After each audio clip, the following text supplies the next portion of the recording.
You're tuned in to the MtG Cable cast, where they cover Magic, the Gathering finance. All right? You don't know about it? You're tuned in right now and get ready to learn some shit. Buckle your seatbelts and light a blunt and get ready for the MtG Cable cast. Starring Reptar and Thirsty, them onion head motherfuckers. Alrighty, guys, welcome to the newest episode of the Cabalcast, and this week we're covering a little bit of trending financial news, and that is how to deal with bigger auction houses, graded cards, and autographs. So with that, let's take it away. So we're basically upcycling a topic from one of our very first episodes, in that Magic is finally moving into this era of graded everything. We have graded cards, we have graded playtest cards, we have graded cards with autos, we have slabs with autos, we have artist proofs, doodled and artist proofs with autos. We're finally getting there. We are still in our infancy compared to everything else, but here we are. And as such, people who are inexperienced in this area are having basically problems identifying what these auctions are really selling for, or what they are really selling, I guess we should say. So to start up at the top, right now we're looking at PWCC. That is where the kerfluffle is. An inauthentic card was sold with an authentic signature. And in Magic, that basically means that a counterfeit card was sold with an actual signature on it. That is what it comes down to. And the price was to be believed, and that is kind of your first tip-off when we're looking at this stuff. Yeah. Right? Black Border UC for 800 is insane. Everyone would take that. Everyone. But I digress. Sorry. Right. Continue. That is fine. And PWCC is a grading house that is now owned by, we were talking about, Fanatics? Yes. Right? So Fanatics now owns PWCC, which is auction house formerly specializing in sport cards, and they did branch out into gaming as well. What's notable about that is a lot of people are like, hey, I've never heard of PWCC. They're not credible. Well, PWCC in the sports world has actually been the preeminent auction house since about 2021, overtaking eBay. And it is now owned by the players' unions of Major League Baseball, the National Football League, and the National Basketball Association. So PWCC is about as credible as an auction house could get in terms of authenticity for items, because the people who put this out are now in charge of it. So worth noting. Yep. So up at the top, we have a grading house that is, not new to the scene. They are not CGC. They're not powering eBay. They are doing their own, effectively, consignment sales, right? Yeah. So when you list something on, when you send something to Fanatics, which is PWCC, I think PSA might do this as well, and some of the other grading houses, you can basically have them sell it through their processes, through their channels, and that makes it a consignment sale, correct? Yes, and the interesting thing about a service like PWCC as opposed to eBay is that, as with most traditional auction houses like Christie's and Sotheby's, the purchaser actually pays the fees. Oh, okay. So there's a buyer's premium on these. So basically, when you sell on PWCC, you get 100% of hammer. So if that card sells for, and we'll reference this later, $240,000, guess what? You get all $240,000, and the purchaser pays the fees, which then go to the auction house. Yeah, so it's a little bit better for the seller. Yeah, it's kind of like closing on a house. You can determine who's going to pay the closing fees, and in most instances, the buyer ends up paying purchaser. Yep. So, we have that in front of us, and now PSA is opening up their routes to eBay for people for consignment sales, and there are percentage fees on the back end that make PSA effectively worse than doing it yourself through eBay, but you get their market bump until a certain threshold, at which point PSA becomes, the best option. But the thing it's totally is, worth it. Yeah, you as the seller are paying the fees, because it's being run through eBay. It's not through their consignment system on their website, etc., like we are looking at for Fanatics, PWCC, etc. Yeah. So one of the things we're looking at now with Magic, like I said, is we're kind of branching out into what is being slabbed and graded. And so this kind of creates this murky area where you could have any combination of authentic and inauthentic things inside a slab. Previously, we've looked at slabs as being the kind of be-all, end-all of authentication for a card. If you had an expensive card and you wanted to make sure it was authentic and you wanted that stamped on the card effectively, you would send it in for grading, and it didn't matter what grade it came back as long as it came back with authenticity on it. Yep, exactly. We have found some problems as grading houses kind of built up their knowledge base. Early on, a foil Innistrad Snapcaster Mage made it through that was counterfeit, but these are humans doing a human job. Yeah. And as such, things like that will happen, and it has calmed down. We have seen that kind of wash out. So we can start taking a look through some of the things that I asked you to pull up this week. Yeah. So the thing we want to look up here is how do we pronounce this? Gaudy? Yep. Gaudy. A 1933 Gaudy Babe Ruth auto DNA 9 number 181 PSA authentic. So I'm going to bring this up so everybody can see what it looks like on the Fnatic website. So this is the card in slab. Yep. Now, when we look at this, we see a lot of words that we should be able to associate. Auto DNA 9, when I read that, that's what's being graded. And when I read PSA authentic, if I'm just kind of unfamiliar with the system, I'm going to think that authentic is the card, but in reality, authentic is the signature, correct? Yes. So, and this is very common, especially with this card, because obviously Babe Ruth, everybody knows, this card is very heavily counterfeited. And this was something that if you saw the Twitter exchange over this, like, look, if I, to give an example, if I grew up and I was a big Pete Rose fan and I had his rookie as a kid and I got him to sign it at the ballpark, well, now that card's like $5,000, or I can get a counterfeit with his actual autograph on it for $150. And that's something that is not the fault of the auction house. That is something that lies with the graders, because there is actually a market need for this. Mm-hmm. Because if you were to buy this card and you had the card graded with the Ruth auto, it's $5 to $6 million. And that is significantly less accessible than what it sold for, which was $250,000, which is still a lot of money. Mm-hmm. But if you look and read, this to me does not have any indication that this is a card which is being sold as, with a grade or anything. We've said this autograph is a 9. Yep. Because outside of Magic, where admittedly there's really not many people that can sign. There's artists, there's Richard Garfield, and that's really it that I would want to sign stuff, or any of the playtesters for the playtest cards. Yeah. And we have a very limited history in Magic, so there's just not a place for it. Plus, speaking frankly, I'm convinced at this point there are fewer dual lands that Rob Alexander did not sign yeah, than duels that Rob Alexander signed. But I digress again. This is something that you can see, hey, the card is here, but we really only care about the autograph.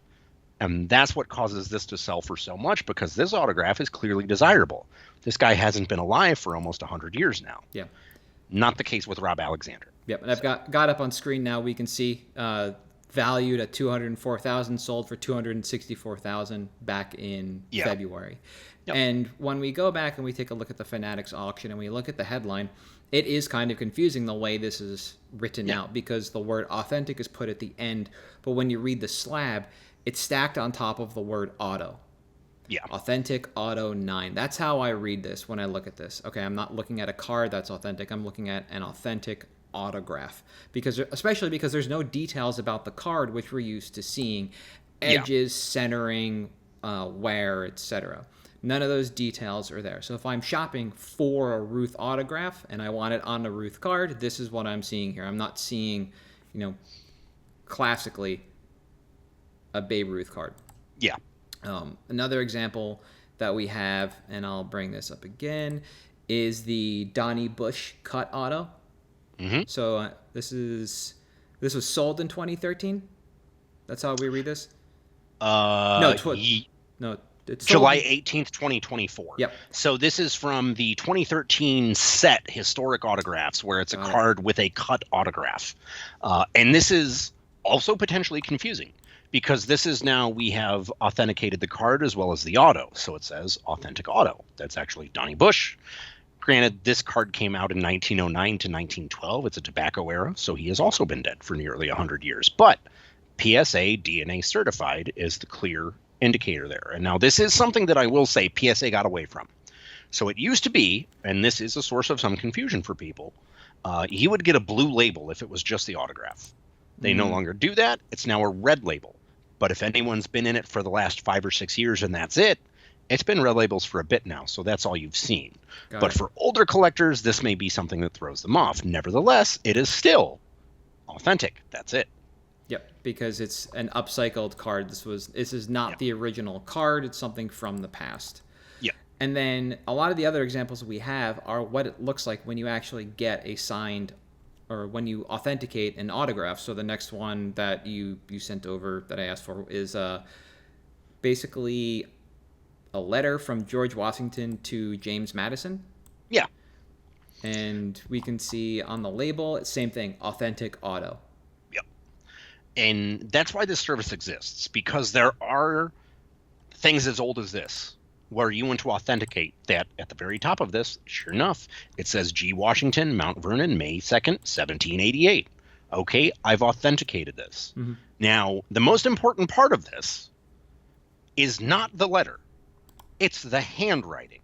It's the fact that George Washington signed it. And this just says, hey, we don't know if this is an authentic document or anything, but we do know that this autograph is authentic. And that's something that you see in those more mature markets where we've developed and we've existed long enough that, like, they may have signed stuff that's counterfeit that we don't know how to tell because that was 300 years ago. Mm-hmm. I have no idea what paper was like then. I don't know how to test if that paper was real or not. The people at PSA probably don't, but if anybody does, it's them. Nevertheless, the autograph is the important part. So that's what we're certifying here. It's saying, yes, this autograph is real. This person really signed it. We looked at handwriting samples, everything else, and we are saying that, yes, it's real. That's what it is. Yep. And the label indicates that as plain as day. Yeah. And then to kind of round this out when we're looking at, to bring it back to sports cards, we have the Tom Brady rookie card. Yeah. So I'll bring this up again, and we can see it's a red label from PSA, but we see a couple details on this that we didn't see on the others. Namely, on the right-hand side, underneath number 236, we see NMMT8. Near mint, grade 8, correct? Mm-hmm. Out of 10? Yep. And then auto 9, whatever that means. And then, that means the auto has been graded a 9. Okay. And that is something that I have actually seen in several occasions in Magic, particularly with Christopher Rush autographs, especially after he passed. Yep. It became exceedingly common to all of a sudden now see at higher end booths, higher end auction places, higher end gatherings. Oh, here's like an unlimited Lotus with a Christopher Rush signature, graded, auto graded as well, or like artist proofs that he did. Yep. But that's the one guy I've seen that for in Magic. Whereas it's not just Tom Brady in football. You can see this for Dat Wen, a lineman for the Cowboys in like the early 2000s. And that's something you see there. Yeah. It's interesting. It's just kind of like grading handwriting effectively. Yeah, it basically is just grading handwriting. Yeah. And it's, you know, they, depending on who it is, for example, and this is, you know, not to get too off the beaten path, but Joe DiMaggio was known to sign everything in black ink. And for a while, most of his counterfeit autos were in green ink. So it was an easy sign that it was green ink, but he did sign for a very brief period in blue. So now when PSA grades that, they're not just looking at the color of the ink and the handwriting, they're actually looking at the disintegration of the handwriting on the product as well. So when Magic does become a mature market, full confidence, you can trust PSA's grading on that stuff. Their authenticity is very good. Obviously, you know, like you said, they had that counterfeit Snapcaster. I think it was BGS was it an Alpha Ruby that was a reback? It might have been, yeah. I just remember Alpha had a video about it or whatever getting through. Yeah. So like that stuff does happen, but it's not nearly as prevalent as some people would have you believe. And this is something that we're going to see more and more as we move into this mature market with Magic. Please do your research on these auction houses. I can't imagine personally trying to spend that amount of money without doing research on it. Yeah. You know, even a black label UC, I would never buy off TCG unless I knew TCG was willing to back the authenticity. eBay started their authenticity program because guess what? People were sending counterfeits. Or in one case, I sold a guy a Charizard during COVID. He sent me back a counterfeit and said it was counterfeit and got the refund. So make sure you do your research that this stuff is happening, because look, as we become a more mature market in Magic, as Pokemon becomes more mature, as any of these TCGs, One Piece, etc., develops into a more mature market, you're going to see more and more people try to take advantage of ignorance out there. Yep. And that's really what the point of this episode was more than anything, was, hey guys, make sure you're doing your research. If you're about to buy a card that's from some grading company you've never heard of, look into them. If it's from BGS, look into them as well. Take a look at what their grading process looks like. What are the things they're known for? What are the things they're bad at? And just make sure that you're educating yourself, because, I mean, I think it was literally what we said in our very first episode. Our point here is not to sensationalize anything. It's not to, like, clickbait. It's to literally educate people as much as we can. Because if everyone's more educated, if everyone spends their money more wisely, everyone is better off. Not just the people that are spending their money there. The people who are spending other places, they're better off as well. For sure. And that's kind of what we were wanting to drill with this episode. Yep. So I do want to tangent for a moment, because it's just something that I've been thinking about the entire time. Dual signatures. When you're looking at a label, so if we were to go back to, let's say the Brady rookie, right? Let's say it's him and his dad. Yeah, right. And Tom they've Brady both, Sr. Yeah, and they've both signed the card. What does it look like on the label? Is it still auto and then a number, or one grade? So if there are multiple autographs, they will grade all of them collectively. Yep. If you have one auto that 10s and every other one 4s, they're going to weight it appropriately for the overall grade. Okay. If they're just authenticating, they will just authenticate all of them. Okay. Now, there is a slight difference in this. There's a company called JSA, and they authenticate. They've been known for memorabilia for years. That's kind of their thing.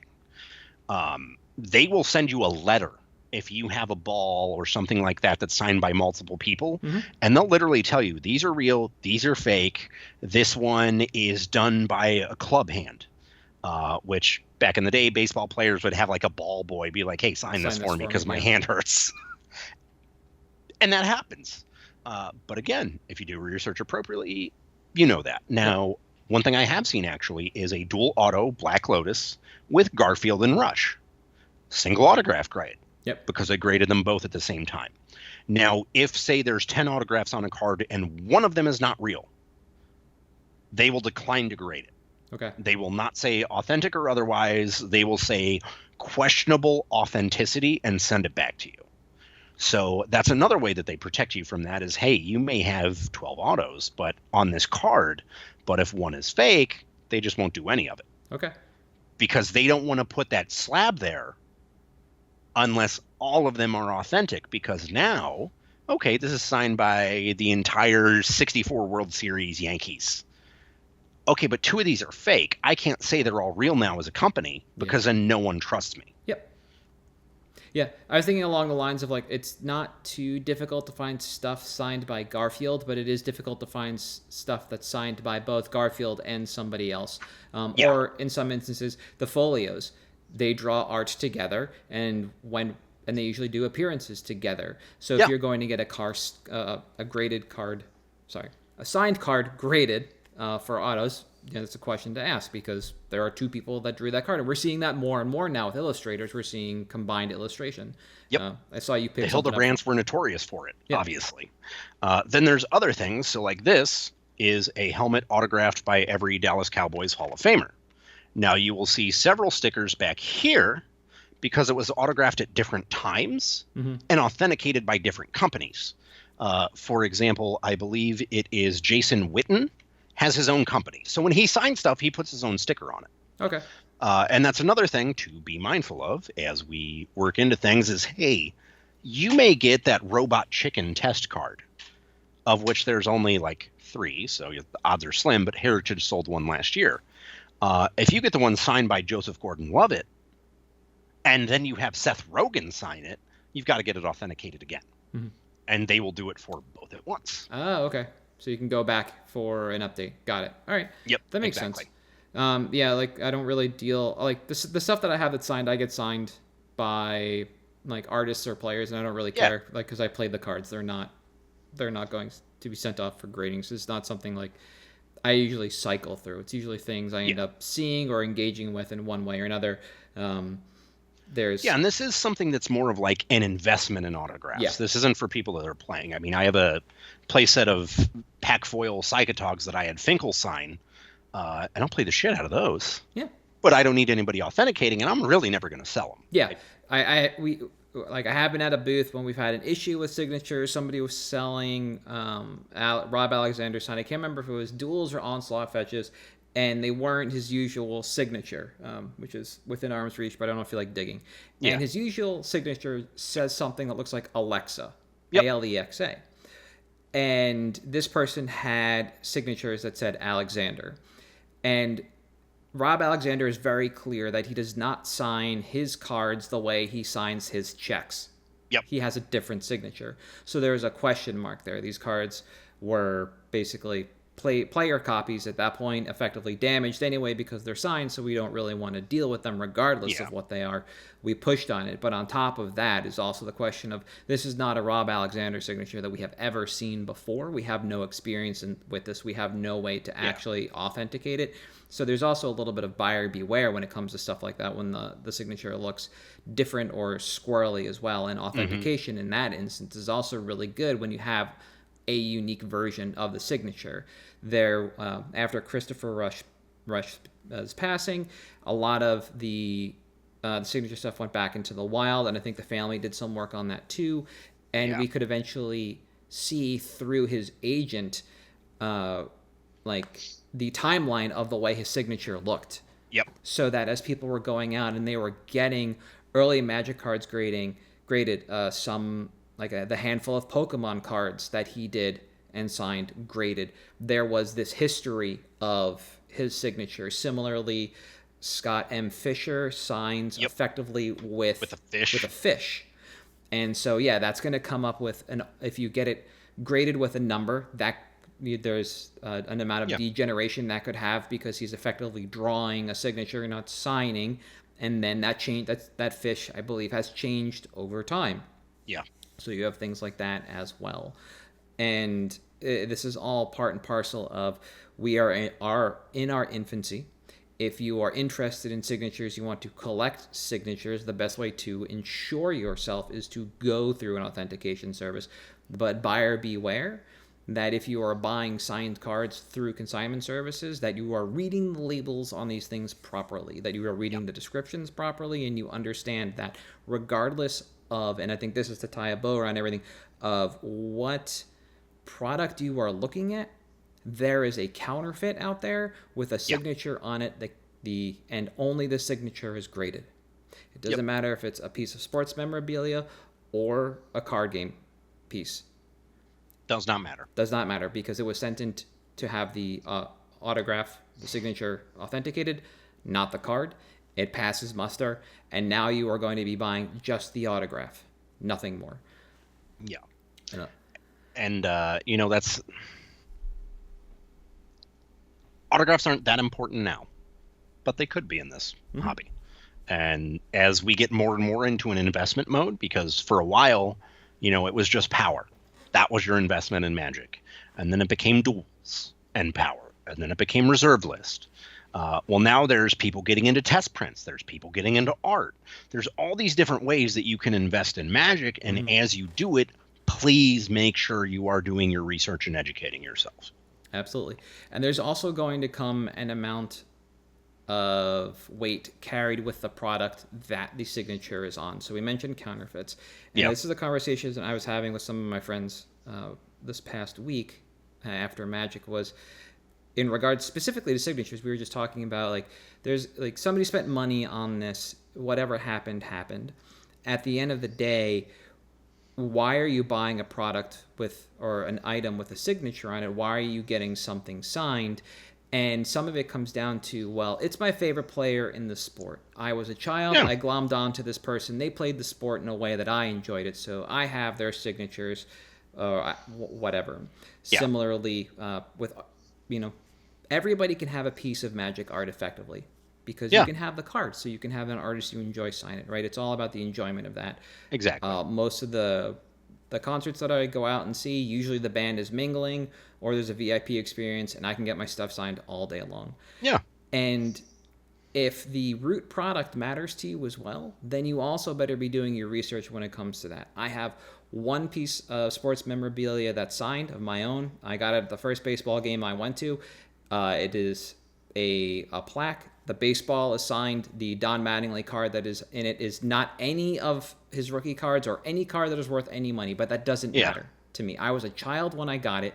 I wanted this thing. It had his signature on it. Yeah. That's what I wanted. That's what I enjoy. I haven't gotten it graded authentic yet. I assume it is because it's Don Mattingly and, just outside the Hall of Fame. Looking at right? But to me, that's the one day. Yeah, that was the important part, was having the signature. What it was on didn't matter. If I wanted it on something special, I would attempt to do that myself, or I would scour for the product with signature, and I would be willing to shell out the appropriate, that's a good word here, amount of money for this thing. Yeah. It's all part and parcel of that, and understanding what I want out of the entirety of the product, which goes back to the Pete Rose thing. Yeah. Yeah. If you want just the autograph, you can get just the autograph. If you care about the card being real, well, that changes things. Yep. You just got to make sure you cover yourself. Exactly. And if people ever want a really good idea of how interesting and good counterfeits are getting, this is something I sent you when I found it. Ed O'Neill played Al Bundy in Married with Children. Yep. Al Bundy was a football star in high school, went to Polk High, and you can find his fake NFL rookie card on eBay. It is Ed O'Neill's face from when he was young and everything on somebody else from the Indianapolis Colts, I believe. And you could buy that card and you could have it signed. And you could have the it is counterfeit as hell, but you can get that autograph graded and you could have your Al Bundy's rookie. Yeah, Al Bundy's rookie card. Like that's where we are with this. In this world.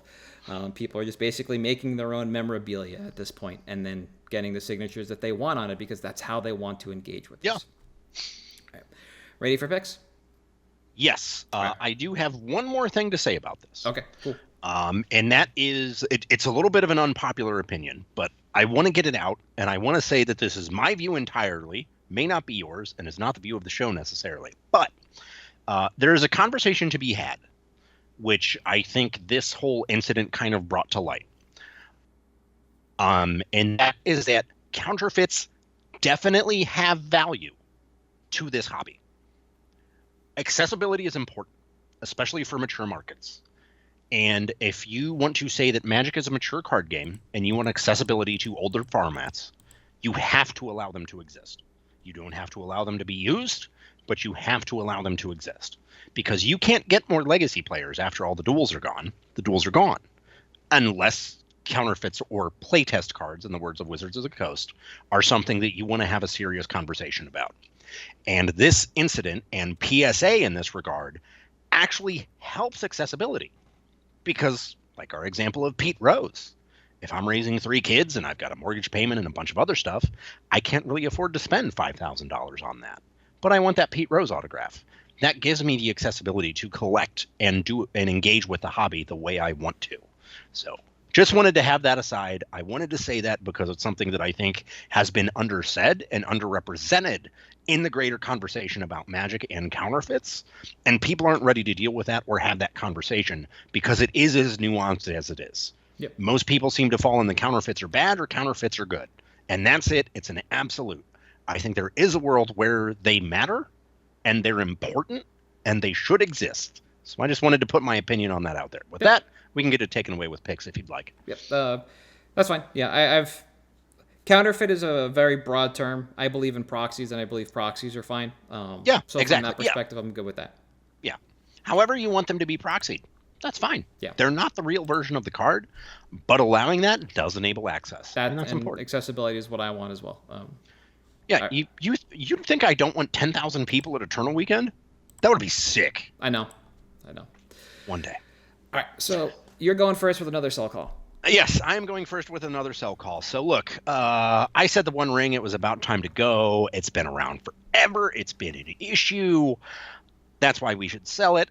I'm saying we should sell Grief. We had a company cancel a Legacy 5K because they were like, fuck this noise, man. We're not doing this format with grief in it. Too many people are mad. Nobody wants to play it. The format is bad.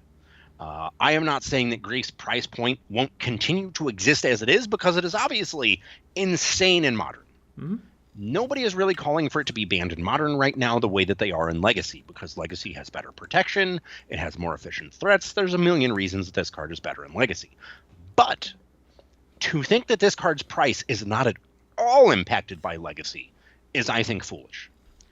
So with this last announcement, they said, we're leaving Legacy alone because there's no big events. We have canceled Legacy events. We have 5Ks, 10Ks, 15Ks, Gen Con, Star City. There's a bunch of reasons that they could say, hey, we need to ban this card, and it's pretty obvious. We had not too long ago, I think it was 17 of the top 32 lists in the Legacy Challenge were running Grief. That means there's data to back up the point that this card needs to go. We have that data now. And they can say we don't ban cards because it's in too many decks, but it was literally verbatim the reason they banned Smuggler's Copter. They said it's in too many decks, it's too format warping. You can look it up. So I think come August, we're going to see this card get the axe. Yep. Definitely in Legacy. It may see the axe in Modern as well. I don't think that's as likely, but I definitely think we see it in Legacy. And I think when that happens, you can expect this card to drop not much, but about 15 to 20%, I think is reasonable.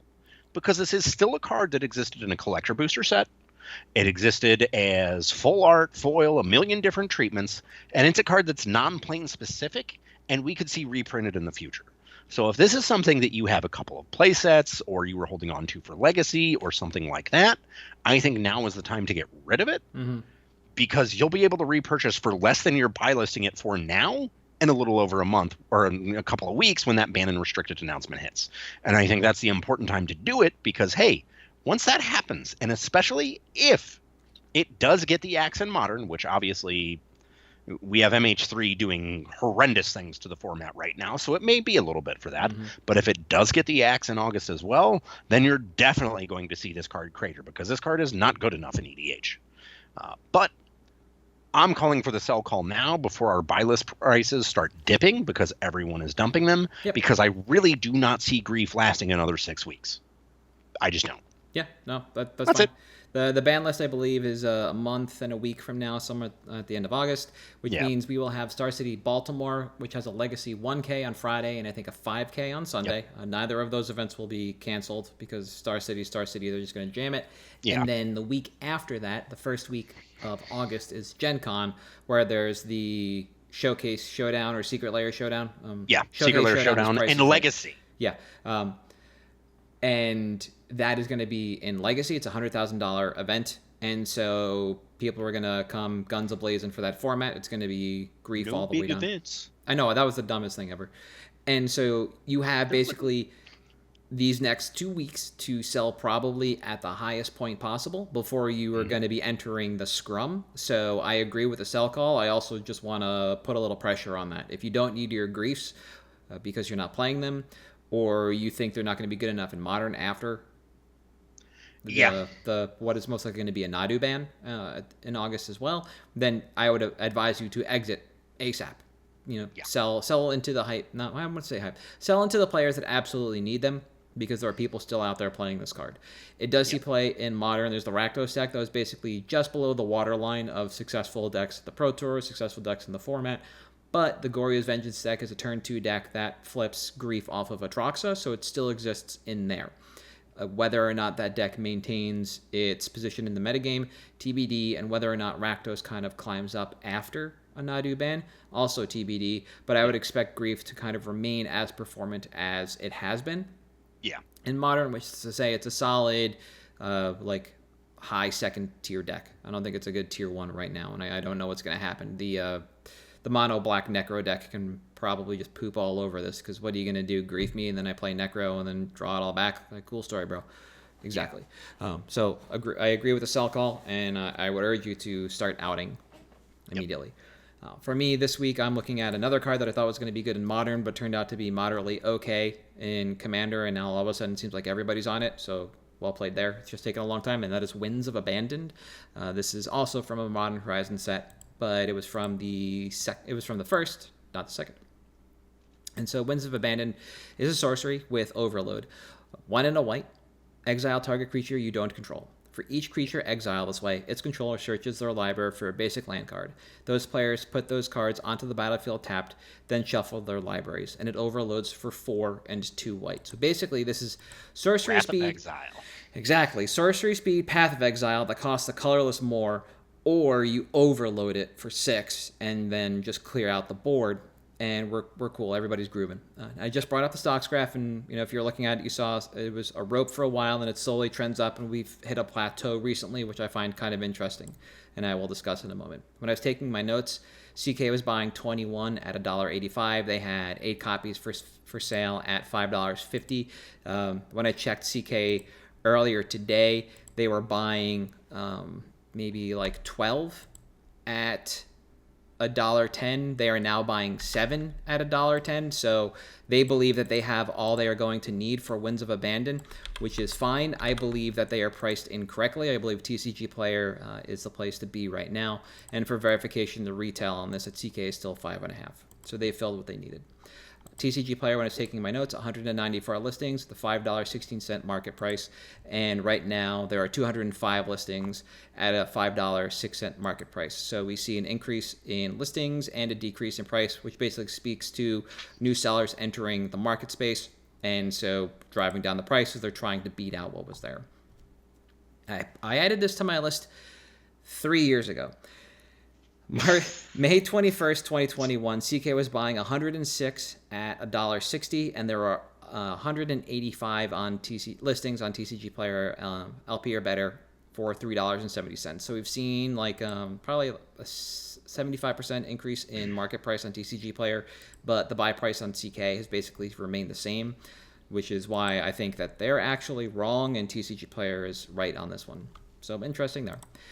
When it comes to Commander, this is basically a flexible, scalable creature removal spell. Like we said, it's sorcery speed, Path to Exile that can turn into, a Wrath that exiles the board. Yeah, I thought this was going to be good in Modern because at the point in time you could actually like hard cast Terminus. So the format has changed wildly since, and here we are looking at this as basically, I wouldn't say a Commander staple, but a very good card.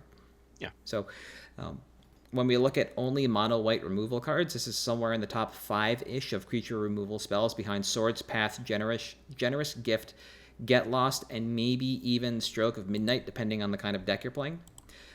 Exiling over Destroying is incredibly powerful, but the ramp aspect and sorcery speed are a bit of a knock against this card when adjudicating this as a single target removal spell. So compared to the rest of the list that I believe is entirely instant speed, some of them destroy like Generous Gift.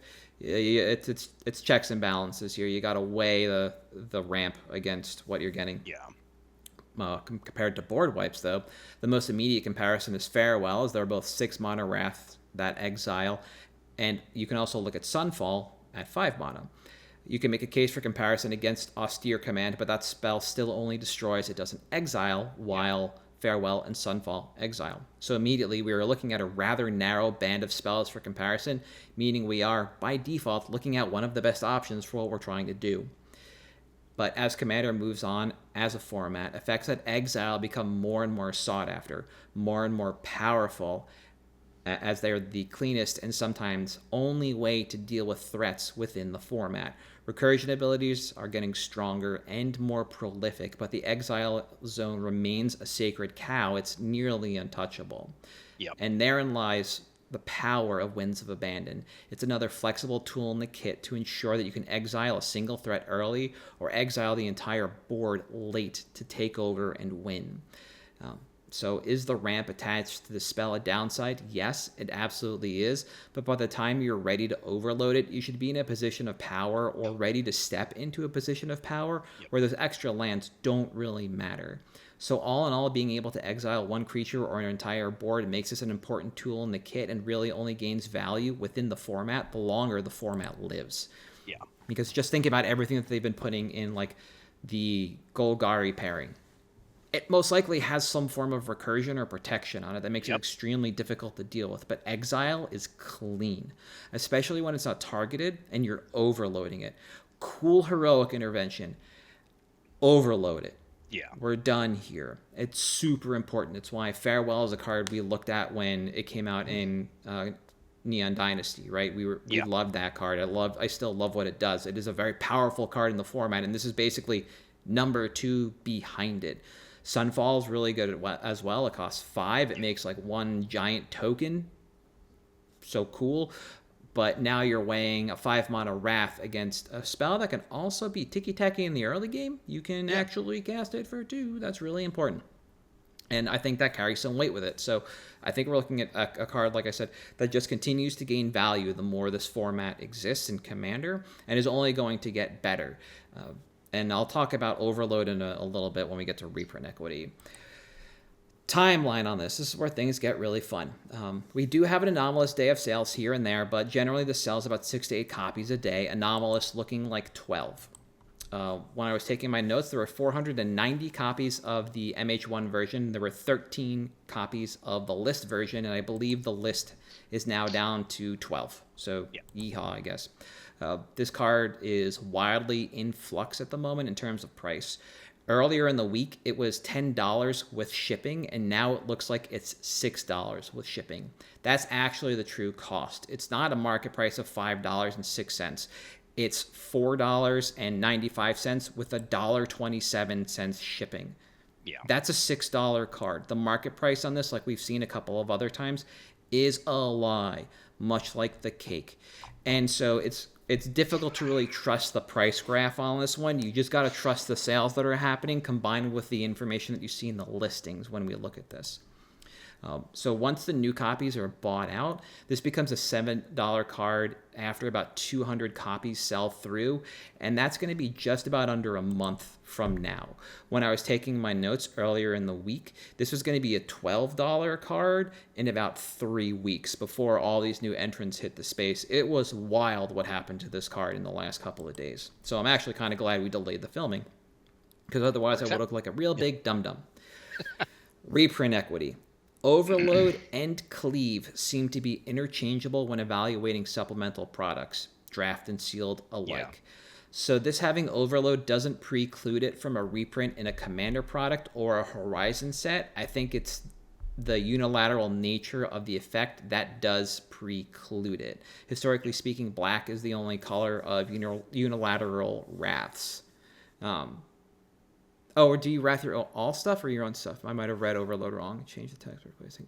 Except yours. It's everyone else's. So yeah, black is the traditional destroy everybody else's stuff. Yeah, so I think this card is just a little bit problematic to bring back, kind of like Cyclonic Rift, but it doesn't mean it might not see upcycling in something like... This could have been in the Fallout set. Like Winds of Abandon is a name that fits the Fallout theme, and they put Ravages of War in that set. So like we could absolutely see this again. We're not really precluded from because it has the Overload keyword. It's the Overload keyword combined with the effect that does make it a little bit difficult, but because it has a 2-mana front, just like a Dam does, we have the a reduced mana front side. You do have the ability to play this in draft in a meaningful way. It doesn't cost 6, you know. So we do have the opportunity to see this. It's just going to be a very narrow band of wear, and it's going to be in supplementals only, but I wouldn't worry about like the next one down the line, so to speak. This isn't going to be reprinted all the time. They're going to pick and choose, and right now we've seen them print Farewell a fair number of times, not Winds of Abandon.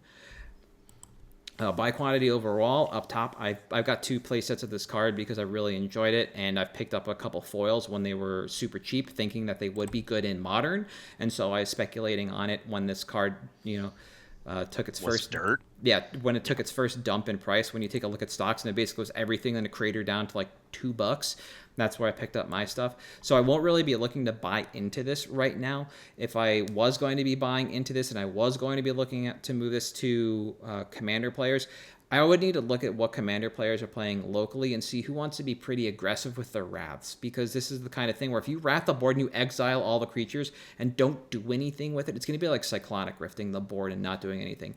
You're just going to find a lot of players that are angry. Why? Yeah, they're just mad. So you're looking for people who are a little more aggressive with their play, and if those don't really exist at your store, then I can't recommend going kind of deep on this. But if you want to flip this back into TCG player, I think you can just basically buy out everybody whose copies are like less than like $6 before shipping, and then just flip it back through.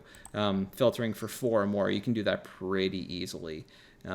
You can buy up like 12 copies. You can spend like $60 on this before shipping and buy out a fair number and then relist in a couple of days and sell out for profit. Pretty good. So, yeah. And like I said, this card just keeps getting better and better and better the more the format moves forward. I do think it has a visibility problem. That's not something I really touched on. I've never seen a content creator like cast this card. I've only seen people kind of talk about it, utilize it, and a small number of people play it in Rec. I have a friend that's coming back to Magic, and the first thing they said was, here's a list of cards I need. Who in the group can help me? And they're playing a Feldergriff deck. And under Ravs, there were 3 of them. And Winds was one of them. The other 2 were Farewell and Sunfall because they exile their clean. Yeah. And so that's why I like Winds of Abandon overall as a pick. I think it's neat. Yeah. No, I think one of the things that was really important that you touched on specifically when you talked about reprint equity was the fact that they've just been reprinting Farewell. This is not something that they've really gotten into. And in fact, I don't think any of this cycle has been reprinted outside of the list. And this seems to be with Modern Horizons cards in general. It seems to me that Wizards is more prone to print analogs or shift it into a different name rather than print it as its Modern Horizons counterpart. Yep. Not to mention, realistically, it's from a Modern Horizons set, which means it can only be in product that is not standard legal. So we'll never see this in a standard set. No. I mean, we might if we get pushed enough, but we won't see it reprinted there necessarily. Yeah. So you can discount 4 sets a year where you're not going to see this. Yep. And I think that's a huge step to it, as well as, honestly, it is just a very efficient Wrath if you want to hit everyone. It really only hits one player. So if that's get them out of the game because they're an aggro deck, or if it's remove the stacks piece that they're attacking with for some reason that's preventing you from comboing off, it doesn't really matter. But I like this card a lot. I have liked it since it came out. It was of the cycle, I was second highest on it of all of them. And I think this is another like you said, it is a rock star for EDH. As time goes on, as that format goes on, ways to target exile creatures are getting exceedingly limited. It's most often just do them all, like Farewell. And I think that the ability to just target one player, especially in a format as political as EDH, is obviously insane. So. Yeah. And the other thing I was thinking about is like Farewell came through. You made the point it's not going to be in standard, which is where Farewell came through. So more people were exposed to it that way. Yeah. Moreover, reprinting Farewell in decks, in Commander decks, gets more people to see this or see the card. If they actually put Winds of Abandon in a pre-con, there's a really good chance that there could be in like after the initial copy sell through from people like the Gaming Co. that just list 1 million, just sell through on the Modern Horizons versions in time that will push it higher than it is currently. So we can also see kind of a like hype from that. So I wouldn't, if I sounded concerned when it went through the reprint equity section, in reality I shouldn't have been, because if this is a visibility thing, because like I said, no content creator really seems to be playing this card right now, then when people can see it in a pre-con, even if they don't like the rest of the 99, they can go out and they can buy their own copies of this card. Yeah. And so now we no longer have a visibility issue. Exactly. So that's actually something I should be excited for when it comes to this card. And I would be. But unless you've got anything else to talk about, I think we're done for the week. All right. So for at MtG Cabalcast on Twitter, Facebook, Patreon, and YouTube, I am at Halt. I am Reptar. You are at Damon_Thurston. We'll see you next week. See ya.